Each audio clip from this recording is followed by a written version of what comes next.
Hello everyone and welcome back. My name is Courtney. I'm here with my spouse Royce and together we are the Asexual Dungeon Masters.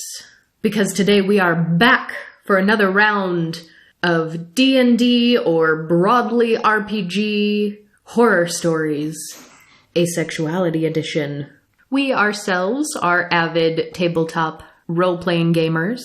We have been co-DMing a campaign of all aces for over 2 years now. We're getting so close to the end of this campaign I can taste it and it's been a blast. But unfortunately, not all aces who join a new D&D group have a pleasant experience. We have had our own D&D horror stories where our DMs and or players have not been particularly ace-friendly. And unfortunately, our stories are not unique. So we're gonna read some Redditor stories today, provide a little commentary, and probably get sad and disappointed.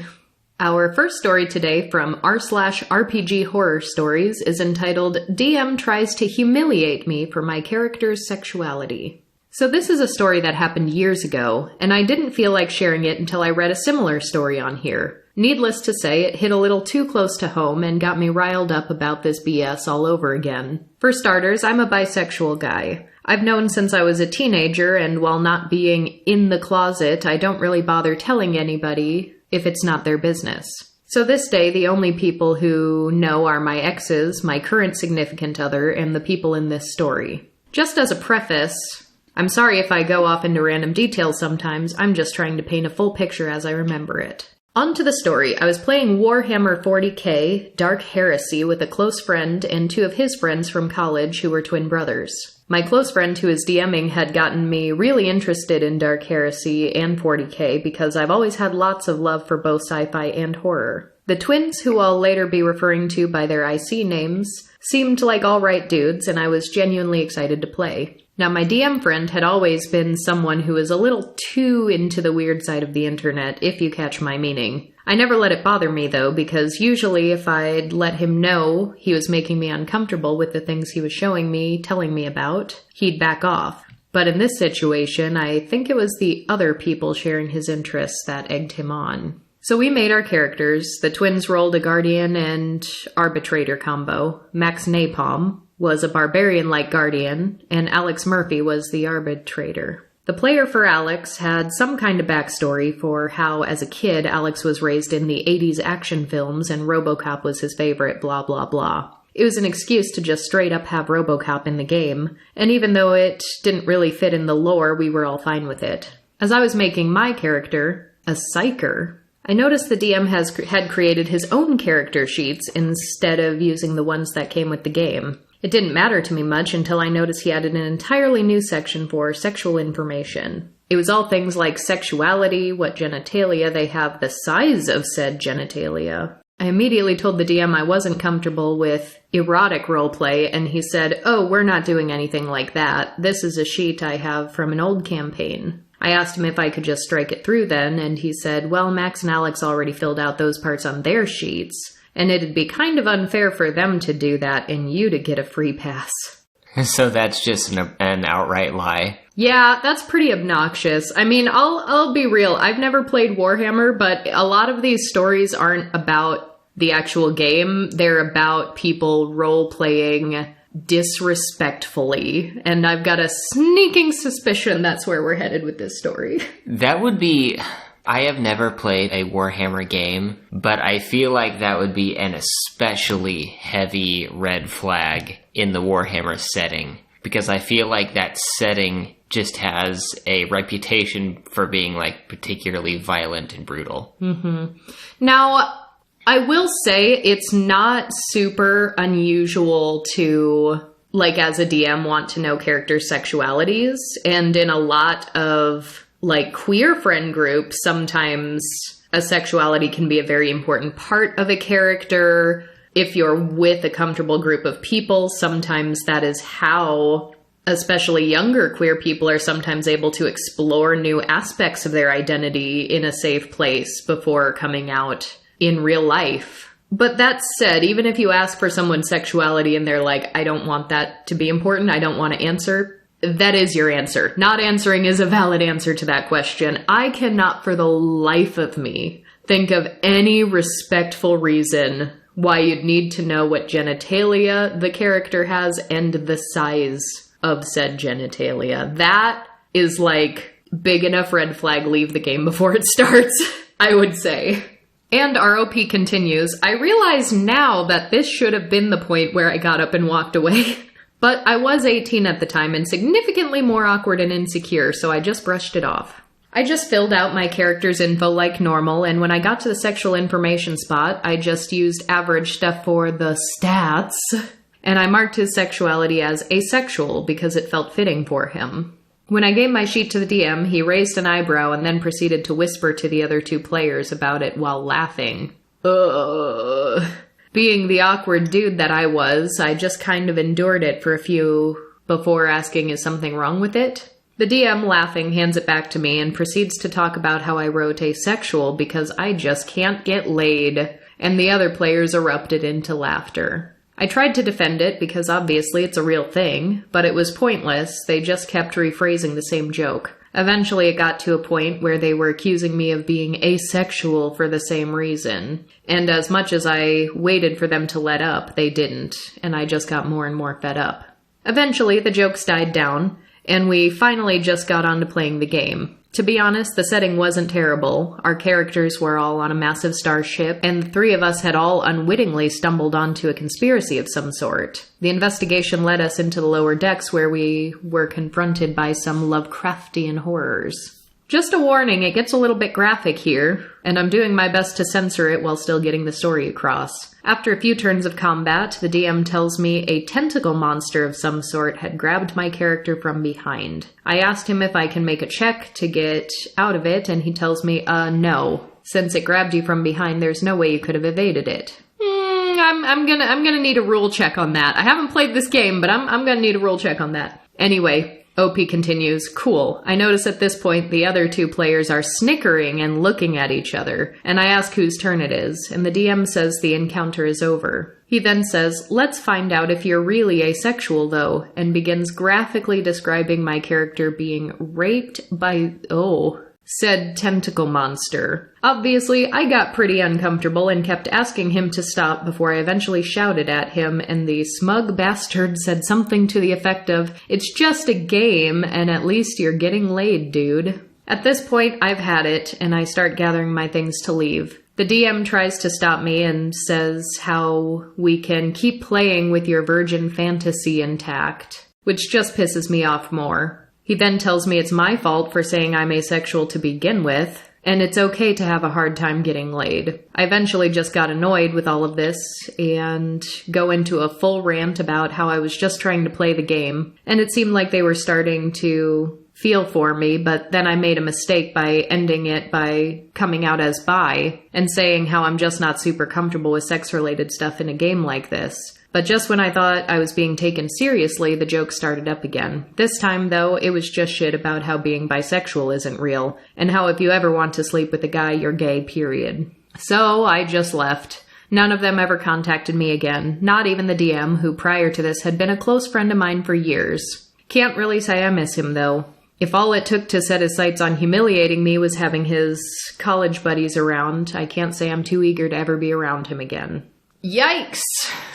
The thing is, though, this is really interesting because I feel like a lot of the stories we read are either definitely asexual players or at least questioning asexual players who choose to make their characters ace. This is someone who doesn't have that identity, but still got hit with a lot of acephobia. And this is doubly interesting to me because he's a bisexual guy, because there is such a strong history of bi-ace solidarity because the specific types of queerphobia we face are often so similar, depending on the context, of course. But in both instances, for asexual and bisexual, for the player and his character, we got, that's not a real thing. And then also calling it by something else. So they changed asexual to like virgin fantasy. or just can't get laid. So sort of like the virgin and or incel direction. Asexual is not a thing, so that's what you really are. Now they're saying bisexual isn't a thing, you're just gay. But I also just want to point out that sexually assaulting the ace character in role-playing games is so common. That's probably one of the most common, like, asexual-based RPG horror stories we read. And even though not everyone plays role-playing games, they are incredibly popular, especially the huge big-name ones like DnD, Warhammer. Lots of people play these games, and I think it really just says something about societal perception and reactions to asexual people that it seems like 9 times out of 10, if you have a DM who doesn't believe asexuality is a thing or has a hatred of asexuals, it goes straight to sexual assault. You cannot tell me that something that common in role-playing games doesn't also actually happen in real life. And I feel like the aces so often have been just trying to get the rest of the world to understand that things like corrective rape are a legitimate issue in our community and something that lots of us have had to deal with. And I think this just kind of highlights how prevalent the attitudes are that lead to that sort of hate crime. And this kind of breaks my heart because I go down into the comments and, like, if it tells you anything about how much we struggle to find non-aspec people who understand these issues and still respect us and still treat us right. Someone in the comments just said, "Asexual here, thanks for sticking up for us." Someone who in a private setting just played an asexual character and refused to yield to the jeering of asexuals aren't real, asexuals are virgins, asexuals can't get laid. And yet someone reading this story is like, wow, how rare, how nice, thank you for not being an asshole. So the story I have pulled up actually has a comment underneath it that I found that feels like it could have been under your post as well. It says, "Stories like these are the reason why one of my house rules is, your genitals are largely irrelevant, don't try and use them." I mean, we haven't said that is a house rule in our own games in so many words, but I think we've at least curated a group around us where that is just an inherent understanding. Yeah, unfortunately, under that comment, there is a comment that I am surprised to see has positive upvotes that just says, "How can I even play bard then? If I can't sleep with monster maidens, then what's the point?" No! Bards have the potential to be such a rich character class, and it pains me, not only as an asexual, but as a performance artist, as a musician, as a dancer, as an actor, as all the things I have ever done on a stage, but also just as a storyteller. I don't think horny bard is a personality. It's not a personality. It's not. It's not an interesting character. You need more than that. Even if horniness is an element of a character because that's your jam, it's not your whole personality. You can't make it that way. Yeah, I would be very tempted. I mean, clearly you should have session zeros. You should talk about to your players. You should have an understanding. But as a DM, as a soft rebuff, I would be very tempted to be like, oh, you tried to flirt with this dragon. Okay, the challenge rating just went up. You're sexually harassing a guard. You are this close to getting arrested. Well, actually, since you brought up the dragon, because you were telling this to our D&D group not too long ago, so I need you to tell the listeners, because it's actually brilliant and I think very accurate. What happens logistically if you genuinely succeed at seducing the dragon? Oh yeah, one way that goes down is, okay, you roll your nat 20, you seduce the dragon, okay, you and the dragon are now together. The party has other stuff to do. Your character is with the dragon. You two are together. You are a part of the dragon's horde now. And the adventure moves on. roll a new character sheet or go play with a different group. Because that dragon is not going to let you go adventuring. And your party is too low of a level to kill said dragon. Yeah, you belong to the dragon now. Congratulations, you are the spouse of a dragon. Maybe we can roleplay a little wedding ceremony for whatever that looks like for this particular dragon, but you think you get to just seduce the dragon and walk out? Probably not. Roll a new character when you seduce the dragon. Is that why they call it a little death? I made a sex joke. It's not often I get to make those because my brain usually doesn't go there.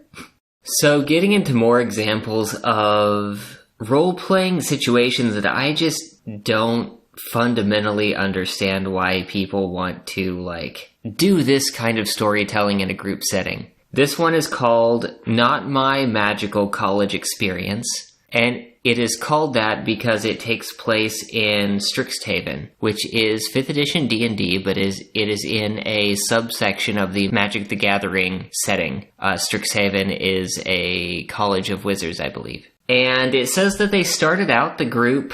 The session was going pretty well. The group were given the general college orientation stuff, meeting some founding members of this magical world, had some classes, did some sparring, general interactions, had a lot of fun. Now, where this starts to go downhill is they are introduced to an NPC named Rosie. Rosie is a gnome who starts getting along really well with the group, particularly with the warlock in the group that OP says here had a bit of chemistry, but they said it was nothing very obvious, nothing very explicit. Honestly, it might have been because they were both small creatures, small characters. And they note here that the warlock player is not a very romantic person. They suspect that he might actually be asexual, but it was not out to the group. That was just sort of the implication going.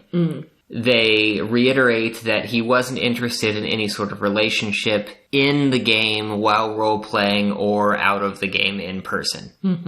Now, I should back up and say that OP was playing an Owlin bard heavily inspired by just 80s rocker lifestyle and was trying to go all in that sort of persona. And at the point in time that the session is going, they are getting over a bad breakup and are role-playing, making some bad social decisions. And they and the DM start role-playing through the process of this rocker archetype bard flirting with some other college student, and they walk up to a group of orcs and just say what OP says is a line that should have not worked in any universe. They go up and say, hey, what do those tusks do? And roll a 20 on their charisma check. And they start joking about, meeting in the dorm after classes, seduction, check passed, all laughs. No big deal at this point, but as they get further into this procession, the DM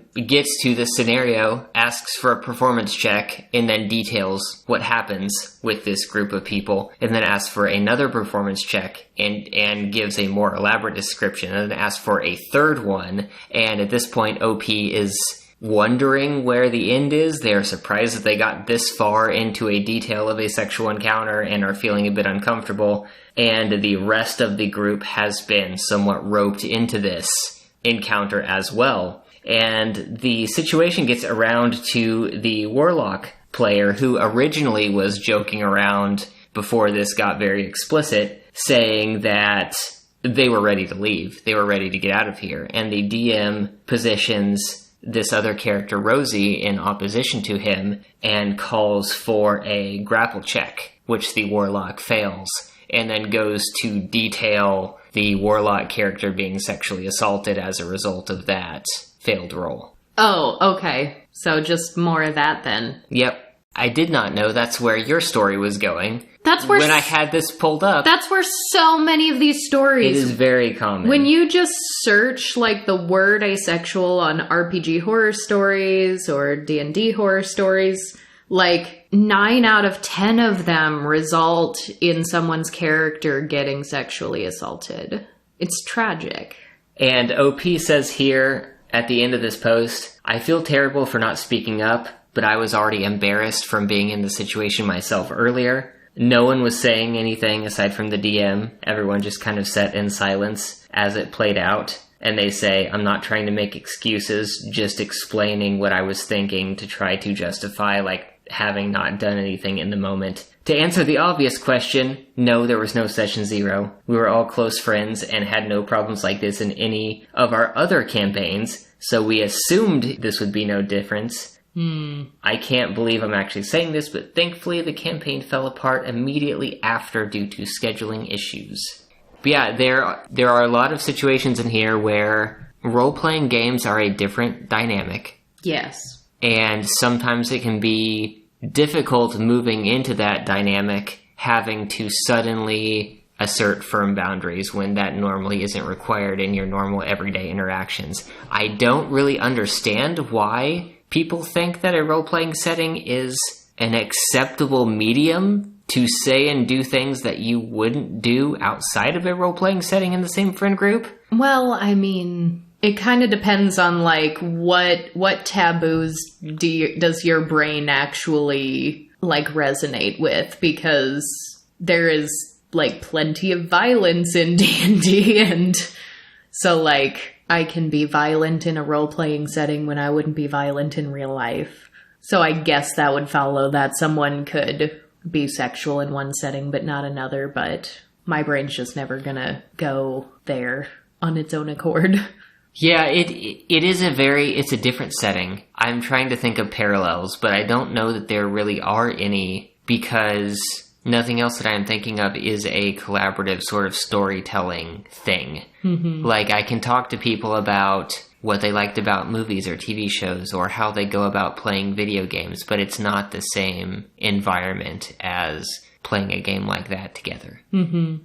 All right, next one comes specifically from D&D Horror Stories, entitled DM Keeps Flirting With Me. I, 19, trans man, have been playing D&D for about 3 years now. It was something I got really into when I was in high school, playing with my friends on the weekend, and now that I find myself halfway across the country for uni, I've missed playing in person. I signed up for a local D&D game, Primates, at a small comic book store in my new neighborhood, and I was super excited about it. I'm playing a tiefling barbarian whose whole thing is that he's really shy until he rages, and is the thing helping me figure out if asexual is a label I, the player, identify with. D&D has helped me figure out I was transgender, so I thought that I could do the same with this.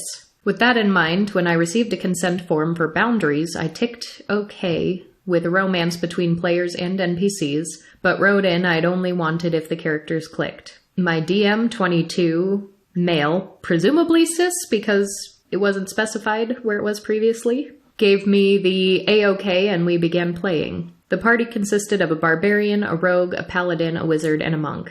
And very quickly I realized this was a roleplay heavy group that had already been playing for 1.5 years before I joined, which I was not aware of before I got there. The other players loved me and were all a few years older than me, and quickly adopted my character as the kid of the group. He was also the youngest character, being a year younger than me. I started role-playing heavy to meet everyone, which I had no problem with, but I soon realized that when a bard NPC started flirting with my character, all the compliments he gave me were kind of specific to my appearance, saying things like, "You have a really beautiful physique for being so slim," but my character was described as really muscular, and I slowly realized that the DM was hardcore flirting with me. I brought it up to one of my other players, and they told me that's just how this NPC acts, but after 4 sessions, pretty much every NPC would make a comment about me, and 3 have made sexual advances toward me. I'm still playing with the party because I don't know how to ghost people, but every time I've told people this, they've called me crazy or say I'm overreacting. So definitely don't ever use role-playing as a means of, I don't know, how do I phrase this? Don't use roleplay as a means of flirting with a real person or hitting on a real person. I guess same could be said for really any strong emotion toward another person. If you're angry at a player, you probably shouldn't take it out on their character. Don't manifest that into the game world. Yeah, you've got to work through those things in order to keep them separate, but I also find it really interesting that this is a group that had a consent form for boundaries. but then also still made someone feel uncomfortable. So that's kind of a thing where it's like, it is good to set boundaries and it's good to have conversations ahead of time. And I'm not even opposed to having a forum. In a case like this where it's someone you really don't know very well, that might even be a more comfortable way to try to collect and communicate that information. But I have trouble believing a forum will actually cover everything that could possibly ever come up. So you still have to find a way to foster ongoing communication. And yeah, with this one too, I actually feel like I want more details from this one because the consent form is listed as saying I ticked okay with romance between players and NPCs. But then this player who's a questioning ace says pretty much NPC would make a comment about me and 3 have made sexual advances toward me. And I wonder if the consent form actually had a place for romance and for sex. My thought is probably not. Because if more information. If it's romance alone, I guarantee a lot of allos would think that sex is involved inherently as a part of that. So part of this could be a matter of a miscommunication on the boundary form, but I don't know without seeing the whole thing. But still, either way, really not cool to make comments on a player's physical appearance. Don't like that. So this next one is called, quote, surprise pregnancy by DM without asking. OP states that they are asexual and that this is a Curse of Strahd campaign. Oh no! They say, so I'm a beginner player, and this happened in one of the campaigns I joined recently to start getting into D&D. To summarize, the DM first told me my character was going to have a dream, and asked me if I could, quote, follow the flirt with the NPC who was going to appear there, because, quote, it was a thing for the plot. OP said, sure, no problem. Later in the session, they found out it was not just a flirt. The DM basically narrated the NPC character taking OP's character to bed and fading to black with obvious implications. Now, this NPC character was Strahd von Zarovich himself in disguise. And the big climactic point of the following session is informing OP that they are now pregnant with Strahd's heir. Surprise, that's the real Curse of Strahd. And so one of the reasons why I pulled this one up is because at this point, OP is really not okay with the situation. They said they would have not accepted this as they are really uncomfortable with pregnancy topics involving themselves or any of their characters. But then they ask Reddit, well, first of all, twice in this post, they say, I did not speak up in the moment and that is my fault. Which is something that is very common in these posts, even though it is completely the DM's fault. The DM crossed boundaries here. They also ask the internet, am I being too dramatic? Am I exaggerating if I just want to leave the campaign and block this guy?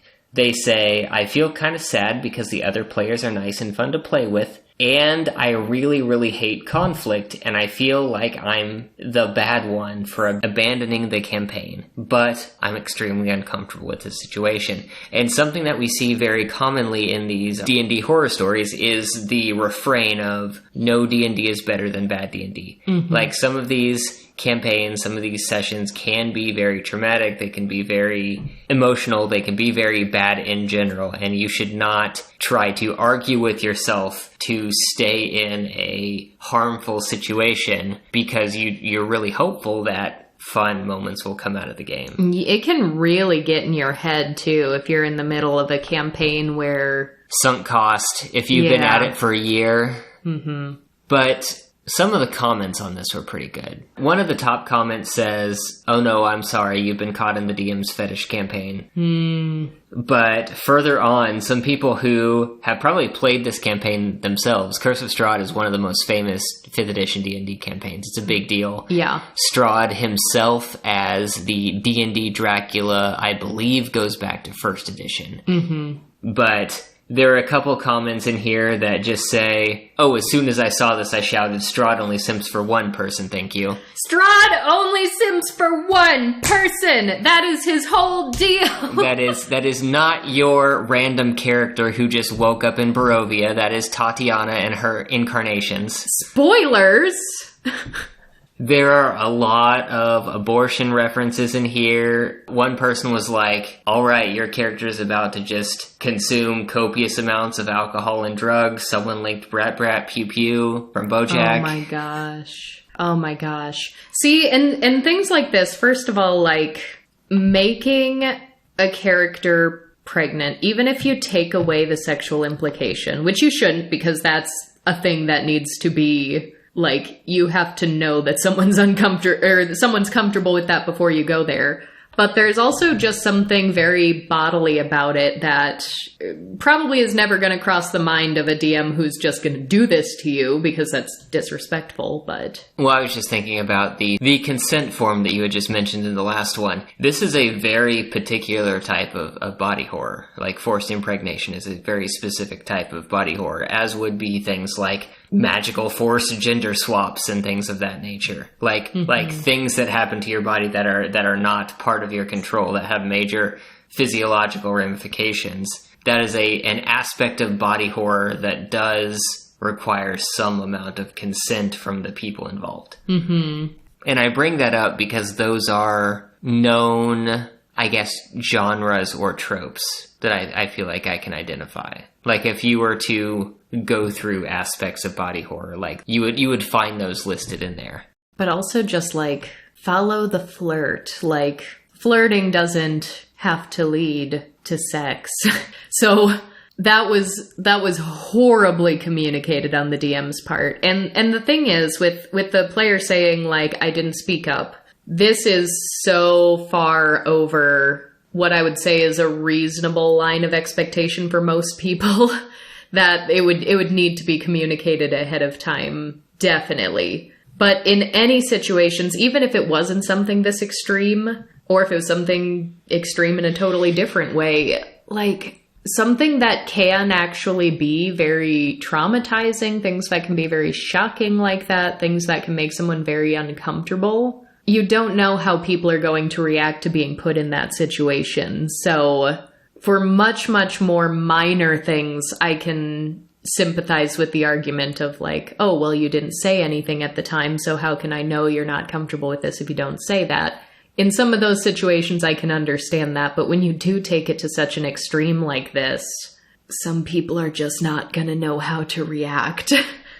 I do think it's interesting that body horror was the way you described that, because I think that can fit. But in my mind, I was trying to find parallels of, like, let's say you're in combat and as the DM you decide to, like, chop a player's arm off or something like that. Like, anything that is an extreme modification or debility of your players' bodies, I think definitely needs to be okayed ahead of time. And if in the right group of people with the right DM, I think there are situations where you can explore a character becoming disabled by some means. And I think there are ways to do it with nuance in a way that can be very fulfilling in a role-playing game. But anything you do with that is already going to be homebrewed. There aren't rules for what happens if you become paralyzed, if you lose a limb,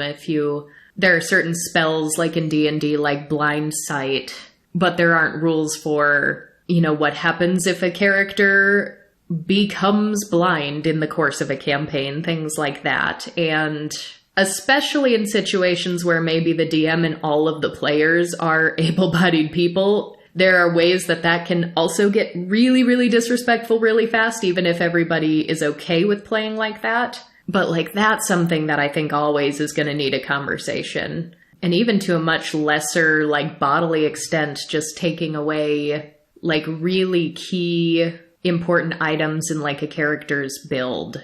Like, a character has a really good, really important, maybe sentimental axe, and it's a barbarian character. Like, I feel like you as the DM and the player, you need to communicate, like, is it okay if I break your axe? Or is this going to be so upsetting to you as the player and the character that you're not going to want to play anymore?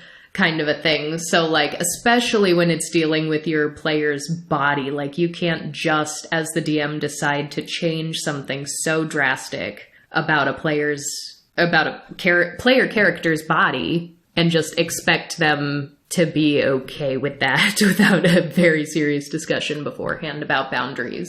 Yeah, other aspects of body horror that fit into this very frequently, because Curse of Strahd is a campaign that does involve a certain amount of body horror. So is the one that we are currently running out of the Abyss.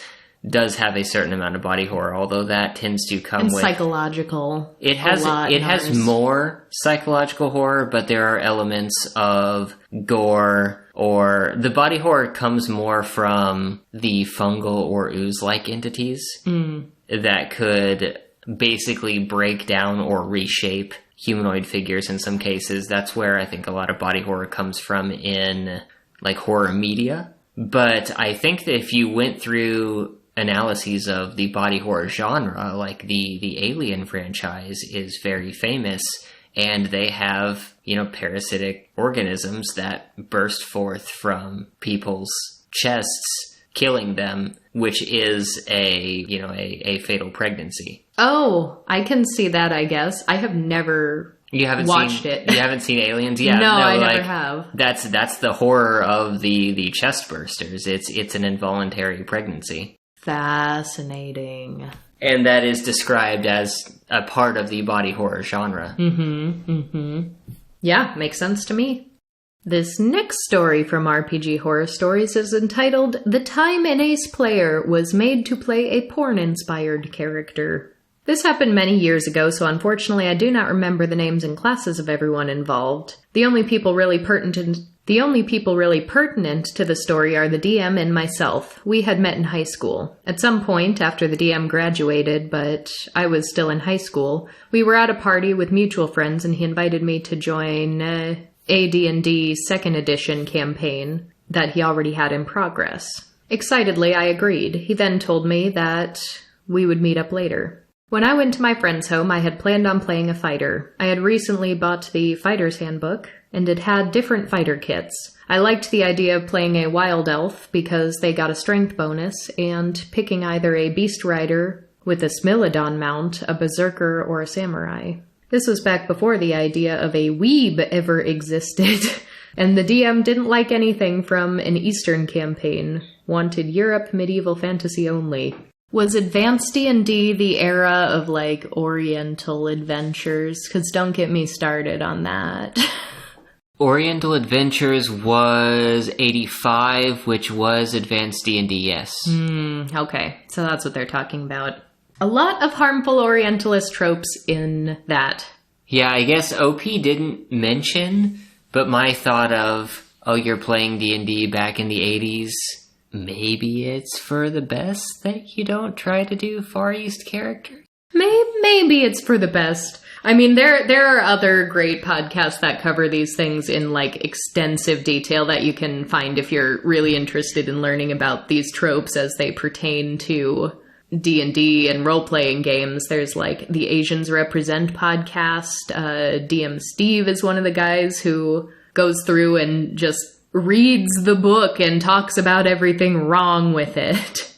And that was actually, come to think of it, one of the issues I had with RDM too, because I kept getting sent, like, third-party material that was like, the geisha bard can only be played by an Asian woman, and she can use her body as a spell-casting focus. And I was like, what is wrong with you? Why did you think I would find this neat? I find it horribly offensive, actually.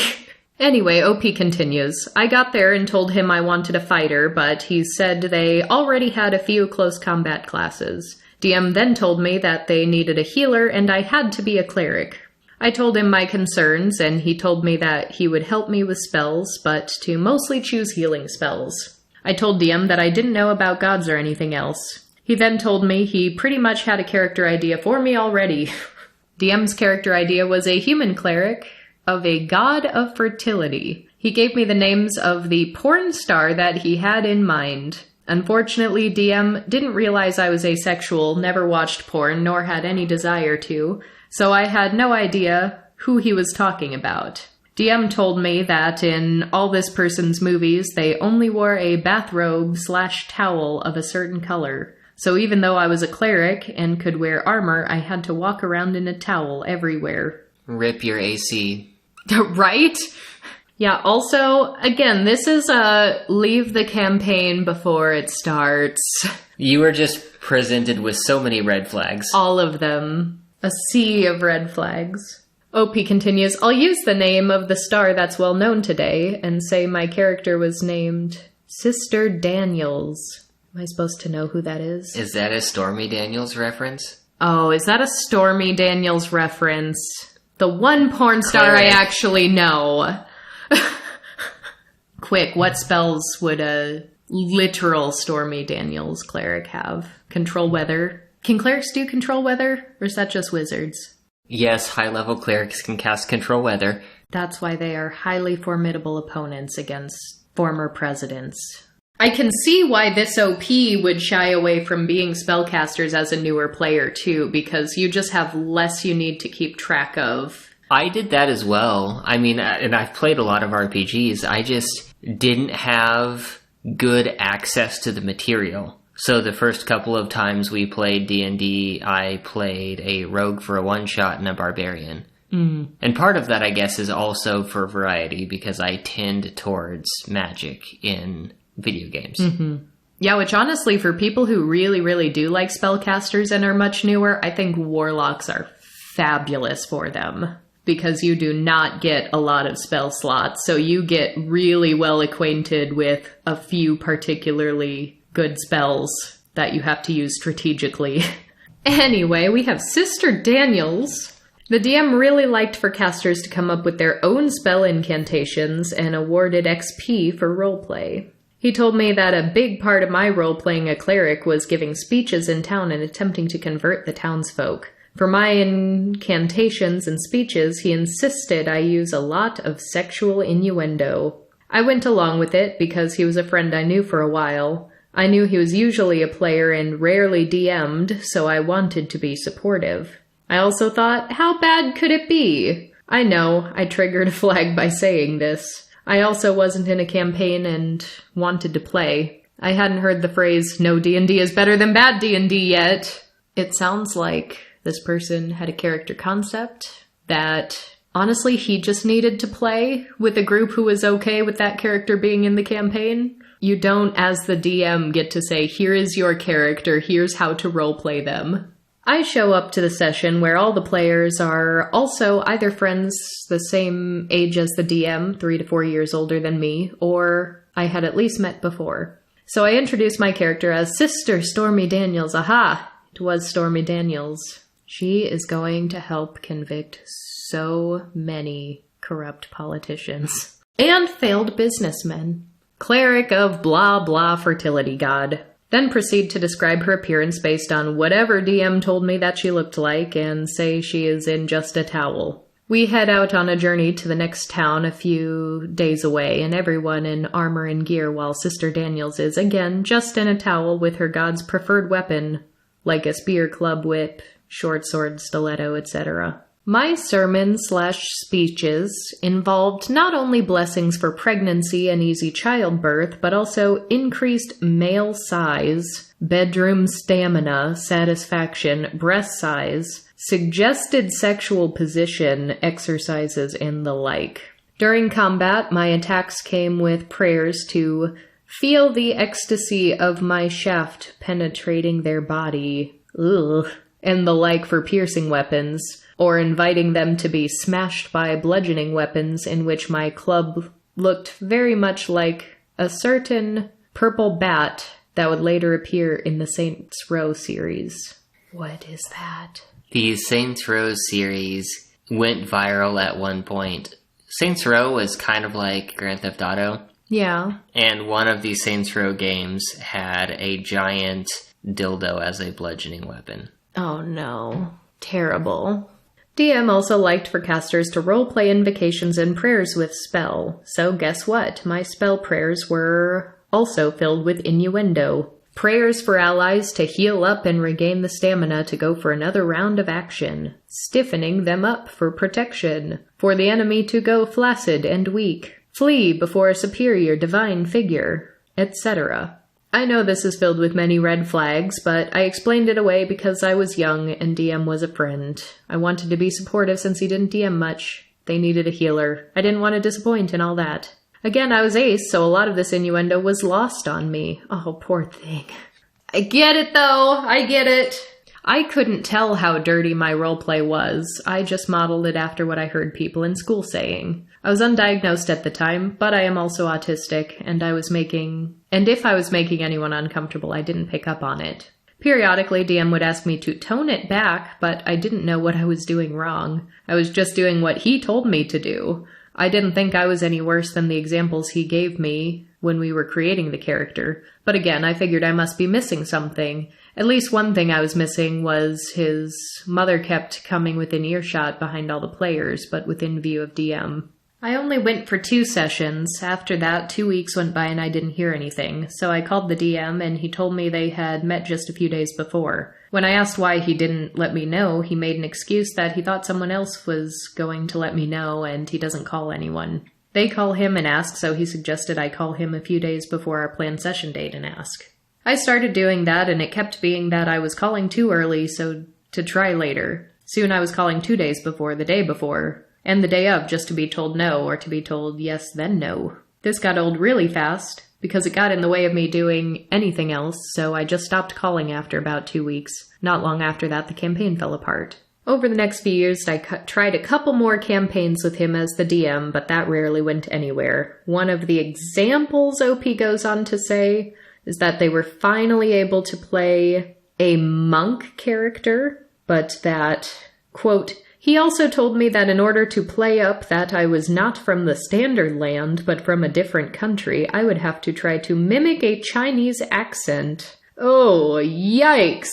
He and the other players also kept mixing together Chinese, Korean, and Japanese tropes, acting like they were all basically the same. At my school, I was one of only 3 BIPOC students, and I transferred in from a much more diverse city in school, so no one thought this was wrong. He told me if I didn't do it, I would get docked roleplay experience. I decided not to join because there was no way I was going to do that. Another event that happened in a game with that group, but with a different DM, was that one of the player characters tried to sexually assault a non-player character. We were all telling him to knock it off because it wasn't cool, but he tried anyway. DM made us all roll to determine if we realized he was gone. Our high-strength fighter was the one who noticed. When the fighter found the rogue and the DM said what he was doing, the fighter said he is going to teach the rogue a lesson, and sexually assaulted him with a broomstick that was in the hall of the inn. The campaign quickly fell apart after, so yikes, that one's a whole lot! Also interesting how so many of the same DMs that are sexist also end up being racist, among other things. I can't even necessarily say that this DM was definitively acephobic, because I think, if I recall, OP said he didn't know that they were ace, but definitely too sex-focused and too willing to take autonomy away from your players. All things that are bad.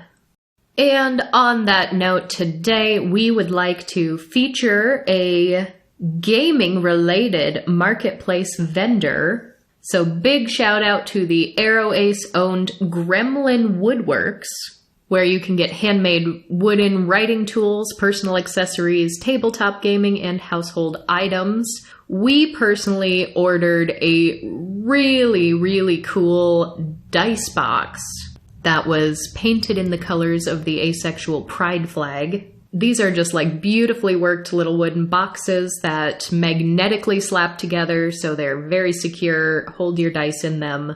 I actually, after buying this, I just happened to get, sort of around the same period of time, 2 sets of really miniature dice, just tiny little dice sets One is kind of the colors of the Ace Pride flag. It's got like purple and black, and then the other one is sort of the colors of the Arrow flag. So it's like green and gray and black and sort of marbled swirly pattern that you see on dice a lot. And they're so tiny that I can actually fit both sets of these dice in this little dice box. And so it's very cute. I break it out every Monday when we play our all-ace D&D. But if you yourself are not a gamer and for some reason you still listen to this entire episode about gaming horror stories, there are some beautiful ballpoint pens. Some of those are also in the Ace Pride colors. If you are the sewing sort, there's some gorgeous seam rippers, just really cool stuff. And if you want a flag that isn't the Ace Pride flag, this shop has a bunch of others. There is the non-binary flag, bi flag, trans flag, rainbow, so you are certainly not limited to flag options. All of the links to find Gremlin Woodworks is going to be in the description, so make sure you go check them out. So that is going to be all for today. This is your sign to play more games, but don't be weird about it. Remember that no D&D is better than bad D&D, and 10 out of 10 cannot recommend highly enough. Get yourself an all-ace D&D group. Maybe get an all-arrow D&D group going. Get all of your queer friends from all areas of the spectrum together and fight some dragons. Don't seduce them, because you will get added to that dragon's horde. Will not be as fun as you think it will be.